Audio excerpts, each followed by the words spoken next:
Tes, tes, tes. Halo Sobat Bangku Podcast. Kenalin, gue Mama Bear. Seseorang yang ingin sembuh agar tumbuh.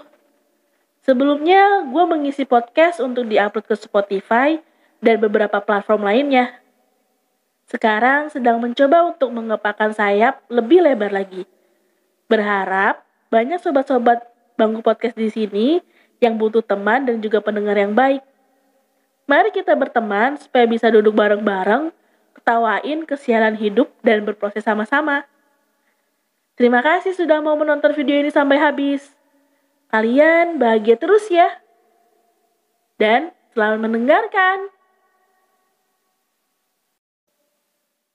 Hai, Sobat Bangku Podcast. Wow, 1 tahun nih kita nggak ketemu. Kalian apa kabar? Gimana nih di tahun barunya? Baru 5 hari ini ya? Ya baru berjalan 5 hari. Apakah udah ada yang bikin kalian sakit hati atau ada yang bikin kalian termotivasi? Pokoknya apapun itu semoga kalian sehat-sehat terus, dilindungi dari segala macam bahaya. Yang paling penting kalian happy. Ketemu lagi sama gue Mama Bear di Bangku Podcast. Hai, gue udah 1 tahun gak buat gading. Sebenarnya hari ini podcastnya itu tuh agak sendu, cuman untuk menghilangkan rasa nyesaknya tuh gue kayak sok-sok ketawa aja sekarang.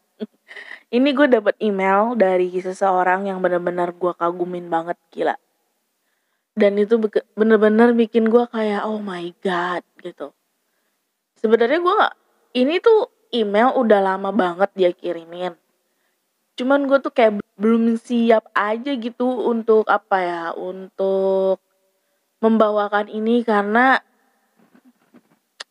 cerita yang dia ceritain itu tuh sungguh-sungguh merewind sesuatu yang sudah lama gue tutup, sesuatu yang sebenarnya gue sangat hindarin itu dan sangat amat gue takutin, yang benar-benar menjadi trigger buat diri gue sendiri gitu kan. Cuman maybe this is the God way gitu ya. Ini mungkin cara Tuhan supaya gue lebih untuk bisa sembuh, karena gue selalu menylogankan podcast ini kan, kita harus sembuh supaya tumbuh. Mungkin ini cara Tuhan supaya gue bisa menyembuhkan juga trauma gue lewat ceritanya dia. And yeah, this is it. Selamat mendengarkan. Dear Mama Bear, kenalin, aku Sobat Bangku Podcast. Terima kasih sudah menjadi teman cerita dan juga berbagi. Kalau tidak merepotkan, saya ingin menjadikan Mama Bear teman pendengar saya sampai nanti-nanti. Boleh kan? Ini pertama kali bagi saya menceritakan masalah ini kepada orang lain. Kejadian pahit yang saya alami sekitar 15 tahun yang lalu. Tahun 2006. Tepatnya saat saya masih kelas 2 SMP. Ingatan buruk itu masih terekam jelas di kepala saya. Saya terlahir di keluarga broken home. Ibu dan bapak berpisah saat saya masih berusia 2 tahun. Ibu terpaksa kerja merantau ke luar pulau dan saya dititipkan oleh nenek saya. Singkat cerita, ketika saya lulus SD, ibu saya menikah lagi dan memutuskan membawa saya ke tempat ibu saya bekerja. Ibu menikah lagi dengan seorang laki-laki yang tidak akan menyangka bahwa ini menjadi awal mimpi buruk saya. Awal pertemuan saya dengan ayah tiri saya merupakan momen yang membahagiakan saat itu. Saat itu, ayah sangat baik dan juga welcome pada saya. Saya menganggap bahwa, apakah ini rasanya kasih sayang seorang ayah? Apakah begini rasanya punya ayah? Saat itu saya merasa saya sudah menjadi anak yang paling beruntung. Karena keluarga saya sudah lengkap. Ibu pun mengajak saya untuk ikut bersamanya dan akan disekolahkan sampai saya kuliah. Karena saat itu pekerjaan ayah tiri saya cukup menjanjikan dan kami pun pindah ke tempat ibu, merantau dan jauh dari nenek. Tahun berganti, saya pun sekolah di SMP. SMP yang bergengsi di kota tersebut, dan keluarga kami pun mendapatkan anggota baru. Seorang adik laki-laki yang begitu saya sayangi. Semua tampak normal sehingga pada suatu hari, ibu terserang sakit malaria. 3 hari sudah ibu hanya bisa berbaring dan tidak bisa berbuat apa-apa. Saya sebelum masuk sekolah harus menyiapkan sarapan ayah dan juga mengurus adik. Setelah itu, akan mengantarkan adik ke tetangga untuk dititipkan sampai ibu sembuh. Ayah menemani ibu dan siaga menjaga ibu. Hari kelima, ibu juga tak kunjung sembuh.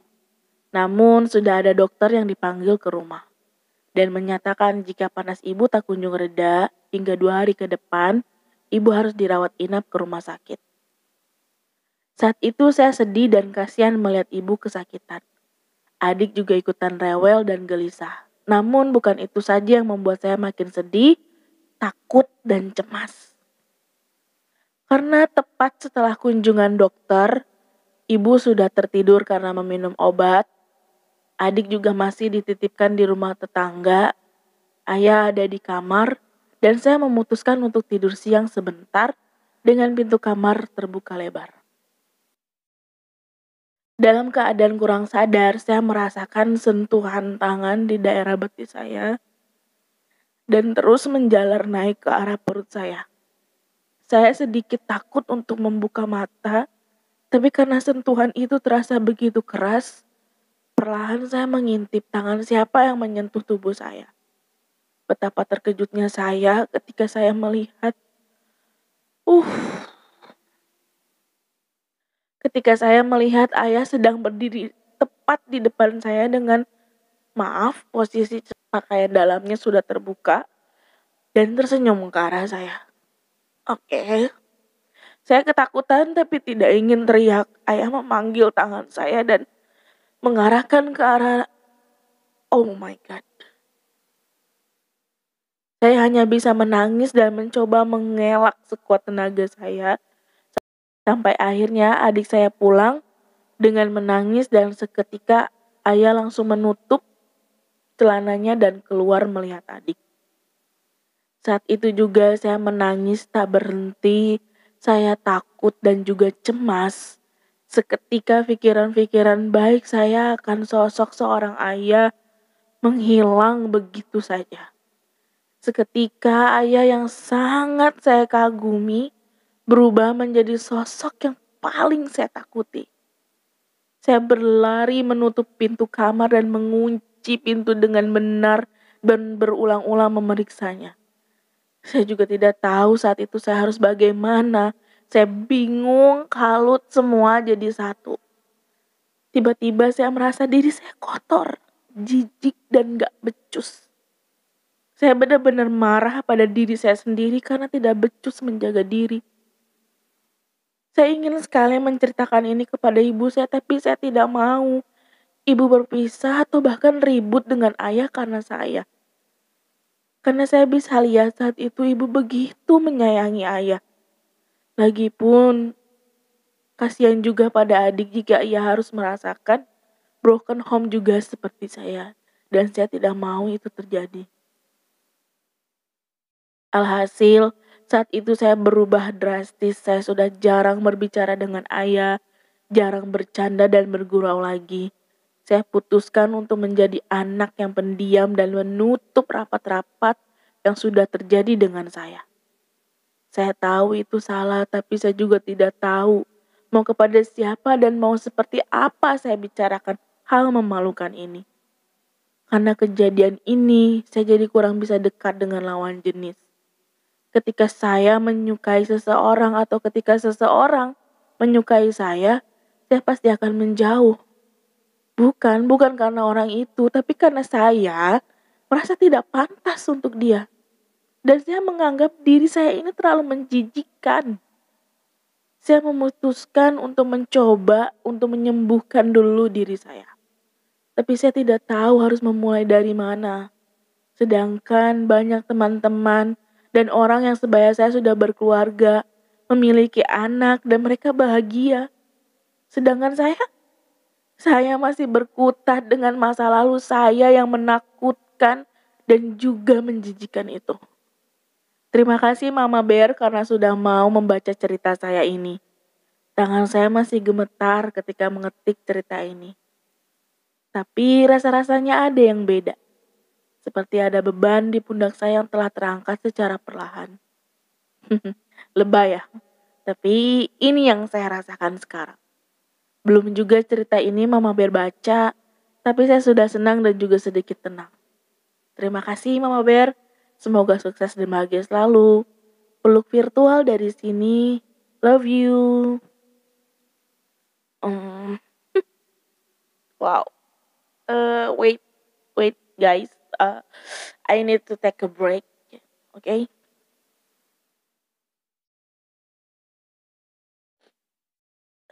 Oke. Wow, untuk kamu perempuan hebat yang gak akan aku sebutin namanya karena kamu hebat banget. Jadi pengen peluk. Sending virtual hug dari sini buat kamu ya. This is so crazy, man. Oh my god.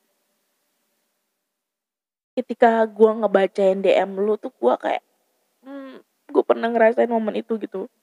Uh, this is so fucking sad and embarrassing. Yeah, you're right. This is so disgusting and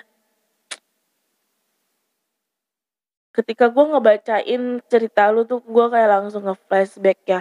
Pasti kita juga kalau misalnya kita mempunyai kenangan yang sama atau momen yang sama ketika kita melihat sesuatu, itu pasti kan terekam ya, langsung kayak ada layar TV film di memori kita, I don't know.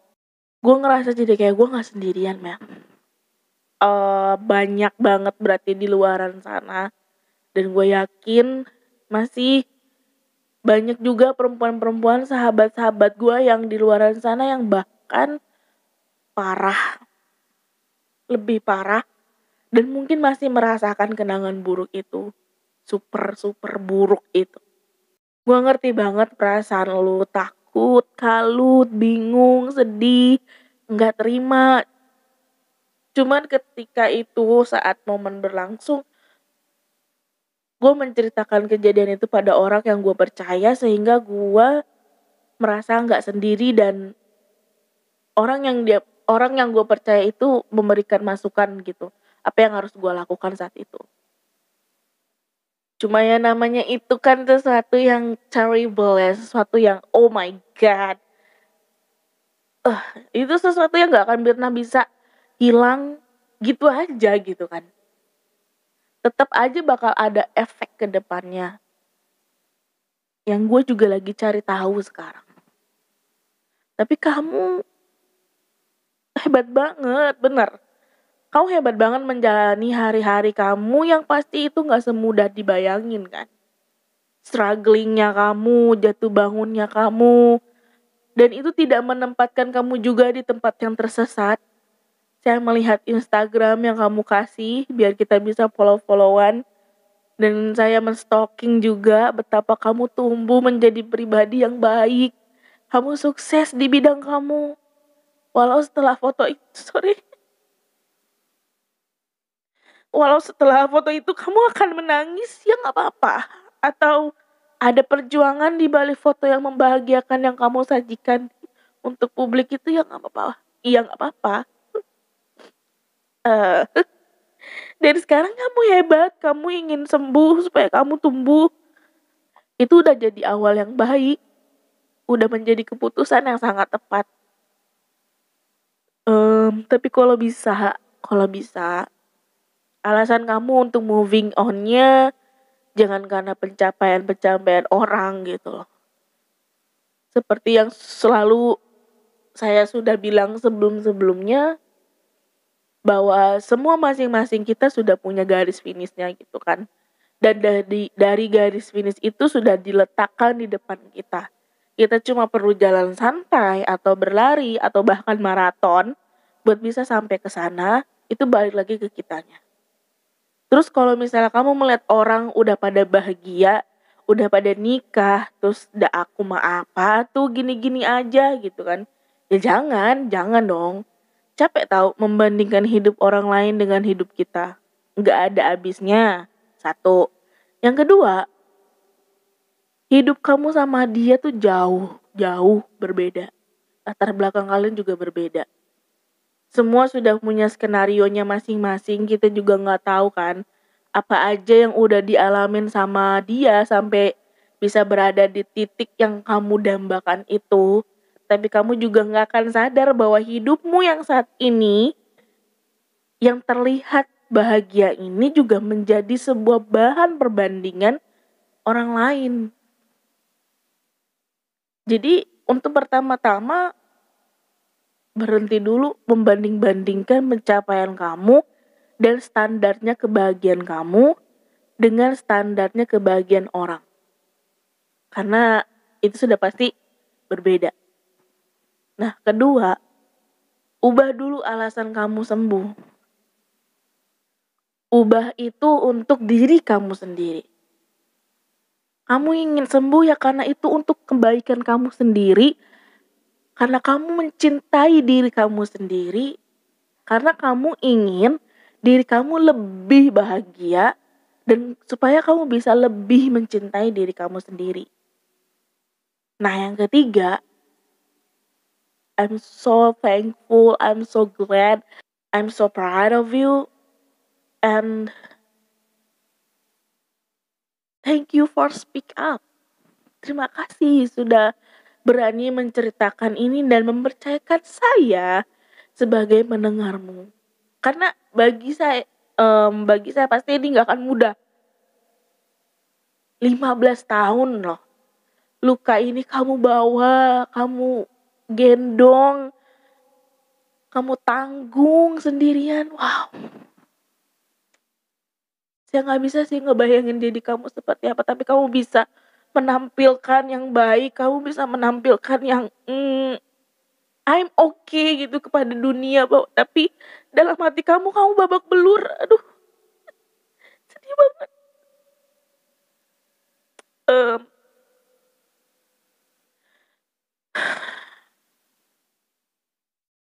Kamu hebat, bener. Kamu hebat. Dan kamu harus benar-benar mengapresiasi diri kamu karena sudah bertahan sejauh ini. Bertahan dengan baik, super baik. Ya ampun. Ini langkah awal, sayang. Ini benar-benar langkah awal.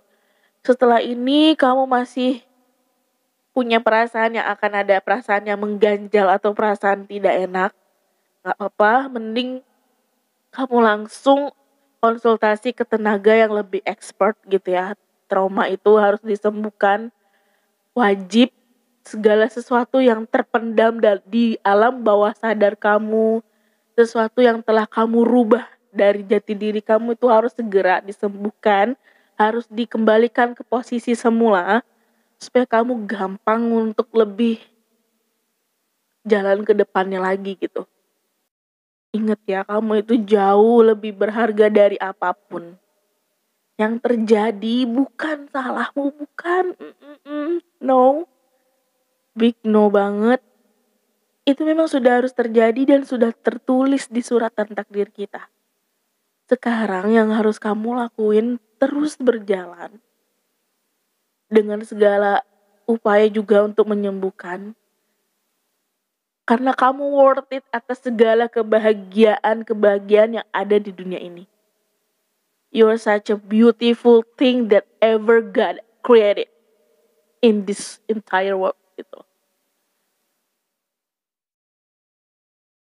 Just try hard to make a deal with yourself. Karena diri kamu itu punya andil yang besar dalam hidup kamu sendiri. Ketika kamu sudah memutuskan ini gue harus sembuh gitu loh. Kamu juga harus mengapresiasi diri, kasih reward ke diri kamu sendiri. Ya entah makan enak, makan es krim McDonald, jalan-jalan ke tempat yang kamu favoritin, atau baca buku yang kamu suka. Atau bahkan beli barang-barang yang kamu idamkan, tapi kamu masih tunda untuk beli. Beli sekarang juga mumpung masih ada barangnya, jangan sampai nanti nyesel. Barang enggak ada lagi, tapi kamu masih pengen barang itu kebeli. Oke? You are really great, amazing, person that I ever know. Saya tahu kamu tuh hebat banget dan sekali lagi terima kasih sudah bertahan sejauh ini dengan baik. Dan saya yakin pasti banyak juga luka yang telah kamu sembunyikan. Silakan ya kamu konsultasi. This is not embarrassing at all. Ini gak sama sekali memalukan. Ini adalah jalan yang benar yang harus kamu tempuh. Karena ini adalah cara kamu untuk lebih mencintai diri kamu. Supaya kamu bisa mencintai orang lain. Dan bisa orang lain mencintai kamu juga. Ini langkah awal sayang. Semangat. Ada apa-apa DM aja saya. Karena sebelumnya juga kita udah DM-an ya. Udah DM-an ya. Jadi ya udah. Mudah-mudahan kapan-kapan kita bisa ketemu kalau ada jodohnya, ngopi bareng mungkin sambil ngomongin masa depan. Sampai jumpa di titik tumbuh yang paling hebat ya. Peluk virtual dari jauh, jaga kesehatan, jaga diri, jaga hati. I love you. Untuk kalian juga sobat Bangku Podcast, ada apa-apa gua nggak bosan-bosan ngingetin kalian bahwa gue di sini ada untuk kalian, bener-bener. Sorry. Karena 2 minggu ini banyak banget ya email yang masuk. Emailnya itu bener-bener semuanya nyentuh perasaan gue banget. Dan nyadarin bahwa ini keputusan gue gak salah. Gue memutuskan untuk menjadi seorang pendengar yang baik bagi orang yang membutuhkan, itu benar-benar gak salah. Karena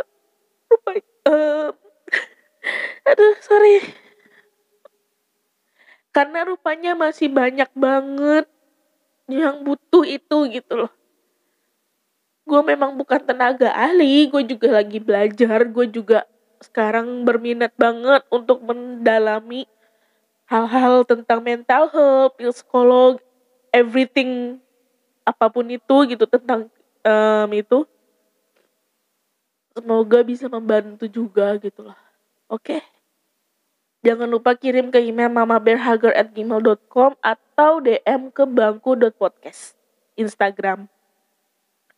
Dan juga gue di sini mau bilang makasih banget ya untuk kalian yang udah support Bangku Podcast ini. Lagi-lagi 2 minggu terakhir ini pendengar Bangku Podcast meningkat pesat dan gue bener-bener terharu banget, walaupun kayaknya gue masih belum maksimal di sini, tapi gue akan terus berusaha